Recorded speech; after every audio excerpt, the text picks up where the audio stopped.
In this video, I will be showing you how to change username on Snapchat. First, you need to log into your Snapchat account. Go to the gear icon, or let's just say settings. Scroll down and type this username. So when you tap this one, change username, it says or it will ask you or remind you, your username can only be changed once a year. So if it's okay with you, then all you have to do is to tap continue.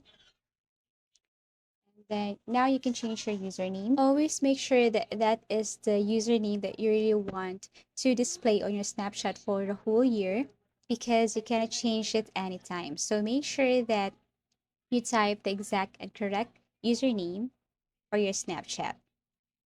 Now, once you're sure of your username, all you have to do is to click next.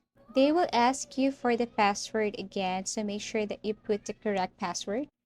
Type it here, and then once done, tap confirm.